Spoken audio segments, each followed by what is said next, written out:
everyone, welcome to another episode of Alex's tutorial, and in this episode of Alex's tutorial I'm going to show you how to use image trace. That is right.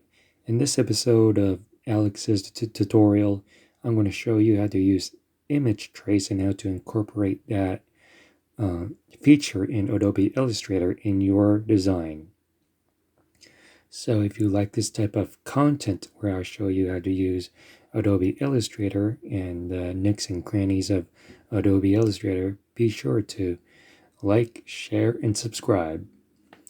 So on the last episode of Alex's artwork, I share you my artwork that I created for Arts for Humanity.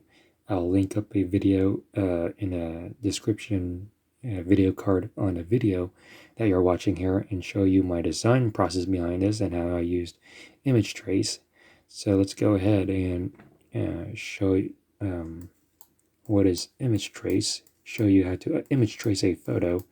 And what image trace does to a photo is that it vectorizes the photo and for you to alter the photo in vectorized form. So here we have a photo of a low resolution photo of this ice cream cone. Here is the ice cream cone and vectorizing this photo to make adjustments and incorporate in your design. All you have to do is click on the photo, go to this top bar that you see here. This is inside Adobe Illustrator, and if you can't find it, make sure you're in Essentials Classic. That's what I do. And you can always image trace the photo like I'm about to do here. So once you click on the image trace here, it vectorizes the photo. As you can see, this is a low resolution photo.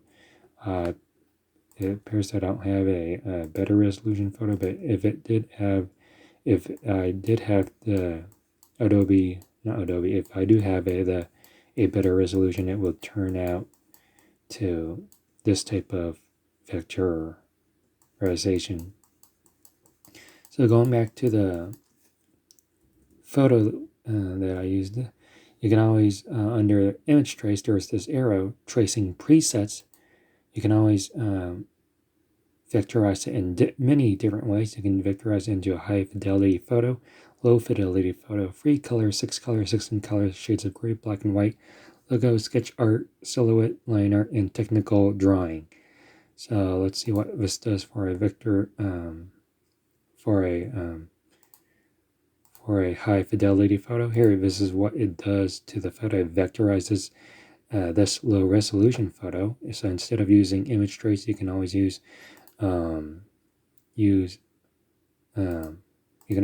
the high fidelity photo under image trace. And if you want to change something, as you can see, this is a different image now. It's vectorized, and if you want to change something that is vectorized, make sure you go ahead and expand this, convert tracing object into paths. And once it does that, you can always go ahead and make sure you ungroup it. Then you're free to change anything that you see in this photo. So let's go ahead and ungroup this. You have to ungroup it many times to select a vectorized element here. So let's say that you only want the ice cream cone. First thing I would do, if you really want to have the ice cream cone, you would crop this to this portion of it. Since it's vectorized already, you can always delete the vectorized elements, and you can, like what I'm doing, see what I'm doing, can change the outcome of this vectorized object. So you want to change this part to a different color, you can. Make sure you click on the fill box. Let's say, let's make this a strawberry ice cream. Strawberry, it's red.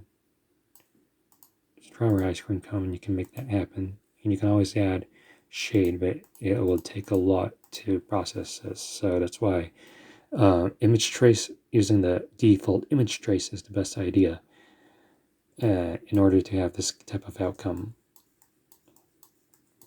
So let's go ahead and scroll down to the artwork. This is the artwork that I created, and there's the ice cream cone portion. So we're going to use a different photo that I have here ready to go. This is a photo of the late, great Kobe Bryant winning his 5th NBA championship in Game 7 of the 2010 NBA Finals. And we're going to go ahead and vectorize this photo using image trace.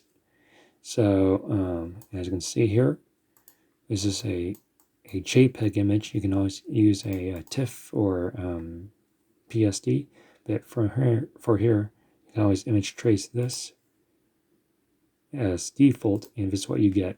And from there, you can always go ahead and make sure you have to expand, object, ungroup, object, ungroup, and you can change the colors. So let's do purple. And yeah, you can always have the colors like this.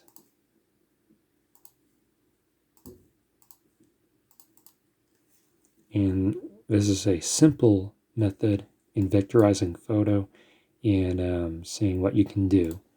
So for Bryant, you can always match the background color of the purple, and yeah, like that.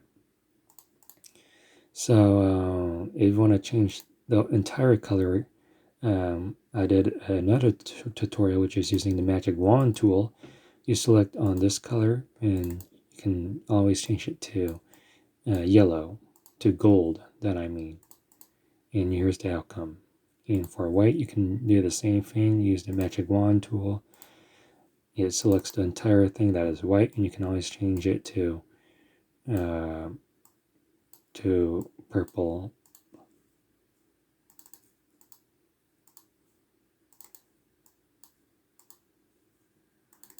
So you know what I mean here. So this is more of an advanced way. Here you can use image trace. You can always use convert this photo to a high fidelity photo in vectorized form. So for this is in vectorized form. As you can see, it has taken a long time since we're using this as a it uses the AI in the software in your computer to change this into a vectorized form from a JPEG format. So once you have that ready done, make sure you go ahead and expand and ungroup. So you can always see the vectorized outlines here. But if you zoom in from the normal photo, you can see it's kind of like a painting. And you can always adjust the thing that you see here. You can always adjust that is red. So for here, you can always change the image trace under to have a 16 color or a 6 color. We're going to use 3 color to make it simple, and here's how the result.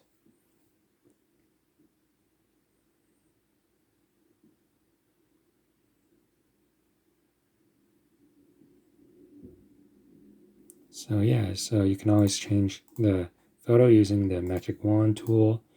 Be sure to expand, object, ungroup, back to the magic wand tool, and be sure to change with what color you feel that fits best.